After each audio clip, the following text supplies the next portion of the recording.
what's your confidence level going into Tokyo, knowing that you just had to make such a tough team?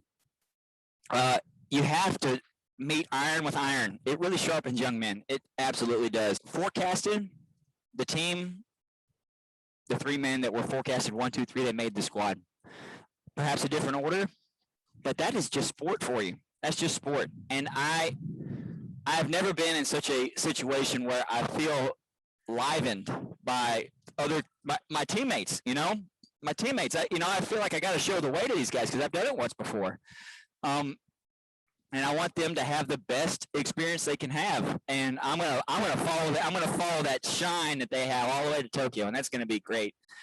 I've had KC on a world championship team. I've had Chris Nielsen on a world championship team when I won. And those were my days, and I want days for these guys. And today was Chris Nielsen's day. Me and KC, we grounded out, and we tried to follow in his wake, and he did a magnificent job. And I want that to be my lasting word for today, and I'm real proud of him.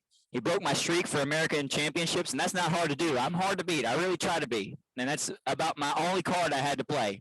Be hard to beat. And I'm just real proud of these guys. How will the pole vault play in Tokyo?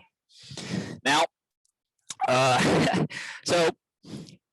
this is my 8th year as a professional, and I have been put in my place on 3 occasions. Not necessarily on the sideline, but an understanding of future efforts. It's something that gives pole vaulters confidence. I know that just because you're a high vaulter doesn't mean you're going to be a player at the Olympics, but it certainly gives you confidence. Confidence bends big poles, and there are men that are building. They're constantly building themselves up, brick by brick, all season. The travesty of this season is we don't have all the amazing events to go build ourselves up. As soon as I go home, I'm packing my bag and I'm going to Europe, and I'm going to go play against my main rivals for the Olympics.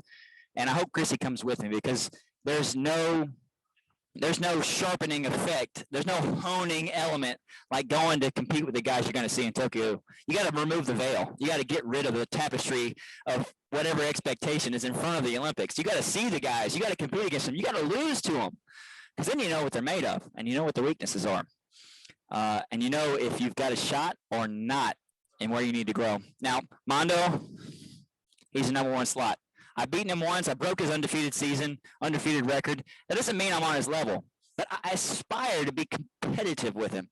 And that is the greatest of needs for the Olympics. You want to be in the mix. There's really 5 or 6 guys on the day of the Olympic final they're going to have a shot.